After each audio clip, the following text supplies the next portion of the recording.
너 우리 경기도의 경기라는 이름이 내년이면 무려 1000년이 되는 거 알아? 1000년? 1000년이라고 하니 왠지 환상 속의 도시 같다. 1000년의 해를 맞이해서 경기도에서는 투어를 다니며 우리 도민들의 의견을 모으고 있대. 모아서 뭐하게? 우리의 의견을 모아 정책이 되게 한다는 거지. 단순히 1000년이 된 환상 속의 도시가 아니야. 우리의 상상이 현실로 구현되는 곳이야. 대한민국의 심장 경기도. 고려시대부터 불린 경기라는 이름은 어느새 1000년이 되었습니다. 1000년 동안 대한민국의 심장으로 뛰어온 만큼 경기도민의 목소리를 모아 미래 비전을 만들어가겠습니다. 이 캠페인은 경기도와 경기문화재단이 함께합니다. 첫 중국 방문에 나선 문재인 대통령 사흘간의 베이징 일정 마무리하고 오늘 저녁 충칭으로 떠나게 되죠. 정상회담 등을 통해서 사드 그리고 북한의 개법 관련해서 양국 입장차를 줄이는 성과를 냈습니다만 홀대론 또 한국 기자 폭행 사태 같은 문제도 있었죠.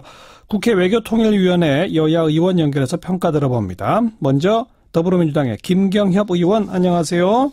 네, 안녕하세요. 김경협입니다. 아직 충칭 방문이 남아 있습니다만 일단 이번 방중 성과를 좀 전체적으로 어떻게 평가하십니까? 그동안에 지금 이제 사드 문제로 한중 관계가 대단히 악화돼 있었죠. 예. 그런데 이제 이것을 지금 정상화, 복원시키는 과정에 큰 장벽을 넘었다 이렇게 이제 생각합니다. 예. 사실상 정상 간의 관계 개선에 합의한 이제 첫 단추가 아닌가 이렇게 보고 있고요. 예. 그동안에 이제 사드에 대한 입장 차이가 여전히 존재함에도 불구하고 이번에 그 한반도 문제 해결의 4대 원칙에 합의했던 것, 예. 그다음에 전략적 협력 동반자 관계를 복원시킨 것, 그리고 이제 그동안에 좀 계속 미뤄져 왔죠. 한중 FTA 후속 협상 문제, 예. 서비스나 이쪽에 투자 관련 부분, 이 부분들을 재개하기로 합의했던 것, 그리고 이제 이것뿐만 아니라 한중 관계를 그동안에 이제 경제 무역 관계에서 예. 정치 외교 안보 협력 관계까지 확대시켜 나가기로 한 거나 예. 그다음에 한라인 개설 고위 전략 대화를 활성화시키는 것 이런 것들은 대단히 큰 성과인 것 같습니다. 예. 예. 그러니까 4원칙도 사실 좀 새로울 건 없는 거니까 예. 기존의 한중 관계 우호적이고 좋았던 한중 관계가 좀 삐걱덕됐던 걸 다시 정상으로 되돌려놨다. 이런 정도라고 평가하면 되겠죠? 예, 일단 되돌려놓은 면도 있고요. 예. 그다음에 이제 사실 그 4대 원칙이라고 하는 게 한미 간에는 몇 차례 정상회담 같은 걸 통해서 한미 공조 차원에서 몇 차례 확인이 됐는데 예. 사실 중국하고는 이런 그 공식적인 이런 확인 과정이라는 게 사실 없었거든요. 네. 물론 암암리에 같은 주장 이런 건 있었죠. 그런데 예. 이것을 양국이 공식적으로 확인한 것은 이번이 이제 처음으로 봐야 될 것 같고요. 예. 이후에 아마 한반도 문제 해결을 해 나가는데 가장 중요한 원칙이고 방향이다 이렇게 생각을 합니다. 예. 북한 측에도 이번 양국 정상의 만남과 4원칙이 뭐 어떤 영향을 미칠 수 있을까요? 지금 이제 그 유엔 안보리 결의안을 준수한다라는 것 외에도 예. 대화를 이끌어내기 위해서 제재와 압박의 필요성에는 공감을 했던 것 같습니다. 예. 그래서 예. 이게 문제가 이제 북한이 사실 그동안에 계속 크게 의지했던 게 중국 아닙니까? 네.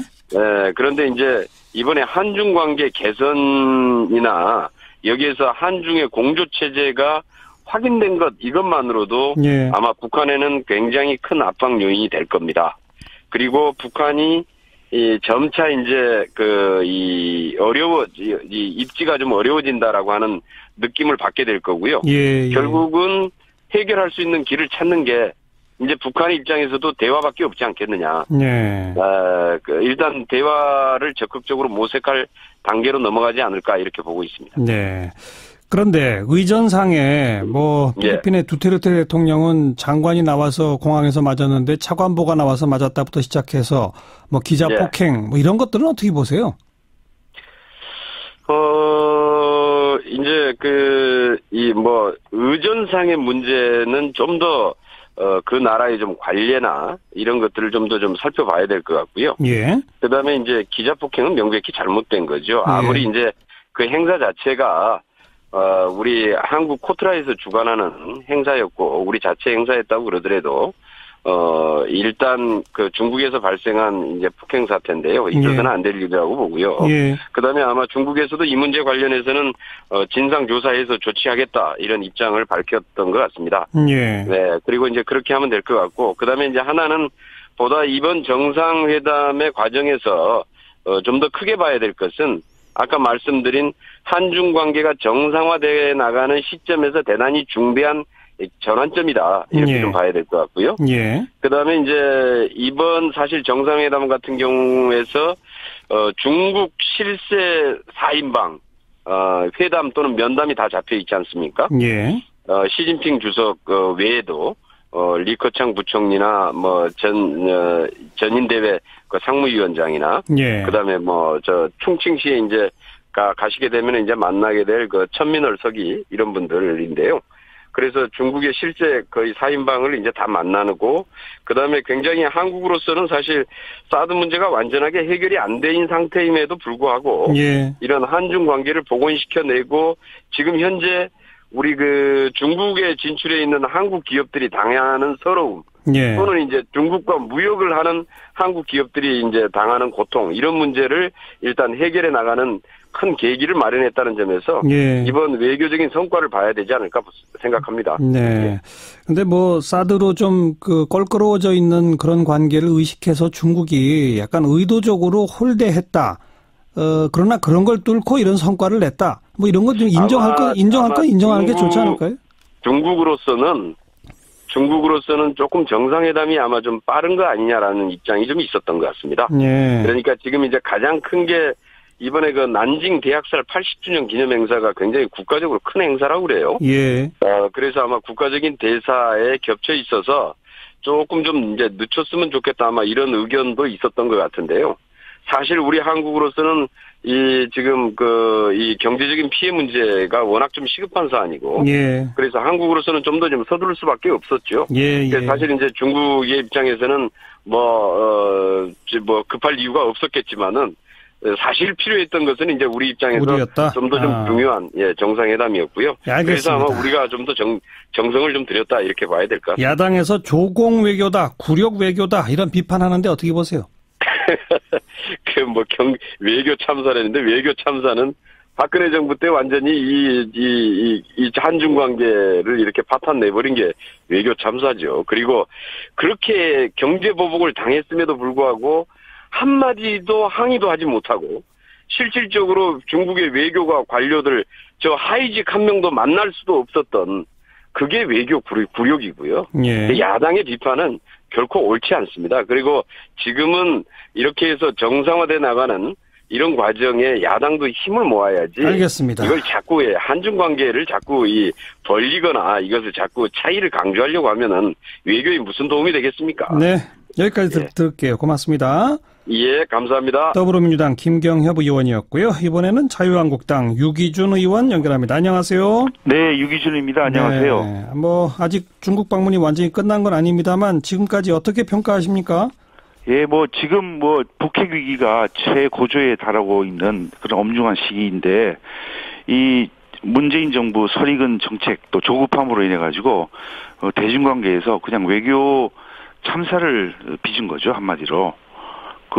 정상회담의 결과도 보면 새로운 것도 없고, 또 수행기자단 집단 폭행이라는 이런 있을 수 없는 사건까지 겹쳐서 이 문정부의 외교 난맥상을 고스란히 드러낸 것이다. 또 한편으로는 우리 국민들의 가슴에 큰 상처를 주고, 또 대한민국 국격을 훼손한 아주 전대 미문의 사건이라고 생각합니다. 외교 참사, 국민에게 상처, 국격 훼손의 핵심 원인은 기자 폭행입니까? 뭡니까?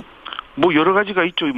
들면은 차관보가 영접을 하러 나왔다든지, 그다음에 대통령께서 어떻게 되신 건지 도착한 날하고 그 다음날 아침에 소위 말해 혼밥을 드셨다 이렇게 하는 것들. 그다음에 기자 폭행 이 부분도 아까 말씀하셨습니다만 도저히 있을 수 없는 일이고요.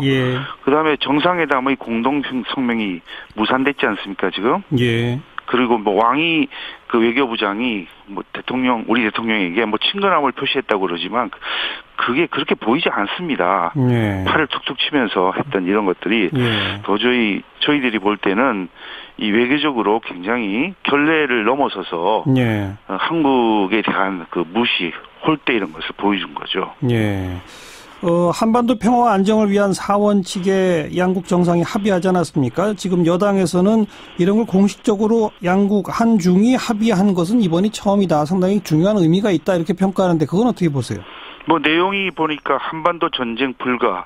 그 다른 세계는 이전부터 하던 건데 뭐 비핵화 원칙을 견고히 견지하고 또 북핵 문제는 대화 협상으로 해결하고 그다음에 남북 관계 개선은 한반도 문제 해결에 도움 이렇게 공감한다 발표를 했는데 예. 기존 원칙을 재확인한 것에 이제 불과하고요. 예. 그런데 이제 정작 우리가 필요한 것은 북핵 해결을 위한 그 압박과 제재 국면에서는 중국에 대해서 우리가 요구할 수 있는 게 원유 공급 중단이나 이거 못지않은 강력한 대북 제재 요청이 있어야 되는데 예. 이것에 대해서는 요청을 했는지 아니면 협의를 했는지 그 말이 없습니다. 예. 그래서 우리 국제사회가 대북 원유 공급 중단을 새로운 안보리 결의에 넣어야 한다고 이렇게 이야기하고 있는 마당에 예. 이것을 어떻게 한 건지 언급조차 없는 것이 굉장히 아쉽다고 생각합니다. 예. 근데 북한과 중국의 어떤 기존 관계 그리고 또 게다가 사드로 좀 꼬여 있는 한중 관계 이런 걸 고려했을 때 야당의 요구는 조금 너무 지나친 거다 이런 평가도 있을 수 있지 않을까요? 네, 사드에 대해서 전공법으로 가야죠. 우리가 그 북핵에 대한 방어 무기로서 또 그나마 이제 전체 우리가 볼 수 있는 범위도 한반도 북한 그 정도까지 그치는데 그것을 중국에서 다르게 해석을 해서 그 설치에 대해서 불만을 지속적으로 표시하고 예. 또 그것을 넘어서서 우리 지난번에 중국의 안보 이익을 침해하는 일이 없도록 유념하겠다 이렇게 또 말씀까지 대통령께서 하셔가지고 예. 중국에서는 이에 대해서 안 그래도 여러 가지 요구를 하고 있는 마당에 예. 중국이 우리의 어떤 국방 안보 의지에 대해서 좀 적게 생각한 것이 아닌가. 또 한편으로는 예. 중국은 뭐 우리가 배치하고 있는 사드보다 훨씬 더 강력한 방공 미사일 체계를 가지고 있고 네. 또 한편으로는 이제 전체적으로 범위가 뭐 괌이나 일본 전체를 포함하는 그런 방공 체계를 갖추고 있는 그런 마당인데 그걸 만약에 우리 문제 삼으면 우리가 문제를 삼아야지 왜 중국이 방어 무기에 불과한 사드를 가지고 이렇게 문제를 삼든지 납득이 되지 않습니다. 조금 아까 김경협 의원께서는 박근혜 정부 때야말로 사드에 대해서 엄청난 경제 보복을 당하는데 한마디 항의도 못했고 하위직 한 명도 만날 수가 없었던 그런 게 박근혜 정부 때 있었던 그 대중 굴욕 아니냐 이렇게 비판하던데요. 굳이 말씀드릴 필요 없이 박근혜 대통령이 중국 갔을 때 하고 지금 문 대통령 갔을 때 비교를 한번 해보시면 그 답이 자명한 것이고요. 그 다음에 그거에 관계없이 지금 이제 대통령 선거를 치르고 문 대통령 취임하신 지가 지금 거의 6달, 7달 넘었지 않습니까? 근데 그걸 자꾸 전 정부를 탓하는 것은 알겠습니다. 현재에 있는 것을 잘해야지. 자꾸 그렇게 말씀하시면 생각이 잘못된다 이렇게 보여집니다. 네. 뭐 일부 외교적인 문제점들도 분명히 있습니다만 그렇다고 해서 중국 방문 일정 즉각 중단하고 철수하라. 이런 야당의 입장은 좀 너무 지나친 거 아니냐 이런 지적이라서 어떻게 보세요? 글쎄, 이게 지나치다고 생각은 하질 않습니다. 특히 기자단의 폭행 사건 이후에 여러 가지 또 일들이 이미 겹쳐 있는 마당에 그것까지 발생을 하니까 예. 지금 와서는 이게 계속해서 이렇게 진행하는 게 큰 의미가 있을까 그런 생각까지 들어서 예. 우리 한국당에서 그렇게 논평을 그렇게 한 것이고요. 예. 이번 국빈 방문의 실패 또 기자단 폭행 사건을 접한 국민들의 분노에 대해서 이 적절한 조치가 있어야 된다고 봅니다. 외교부 장관 국가안보실장 문책 요구하고 계신 거죠? 예, 그렇습니다. 우리 논평을 보면은 준비 소홀, 취재 지원, 현장 경호 책임이 있는 강경화 장관, 정의용 안보실장, 또 경호처장, 국민소통수석 등 책임자를 즉각 문책해야 된다 이렇게 밝혔고, 또 이거 못지않게 준비를 했던 주중대사 이런 사람들에 대해서도 경질이 필요한 상황이다 이렇게 보여지고 이 눈앞의 성과에 연연하기보다는 장기적 관점에서 국익을 위해서 알겠습니다. 이렇게 일을 해야 되는데 앞으로 이런 직무를 잘 수행할 수 있는 예. 적임자를 등용을 해야 됩니다. 한마디로 완전한 실패다 이런 평가이신 거죠? 조금이라도 얻은 성과는 없다고 보세요? 뭐 그렇게까지는 말씀드릴 건 아니고요. 어쨌든 현재 드러난 거로 봐서는 좋은 점수를 주긴 어려운 사정이죠. 네, 여기까지 말씀드릴게요. 고맙습니다. 네, 감사합니다. 네, 자유한국당 유기준 의원까지 여야의 평가 들어봤습니다.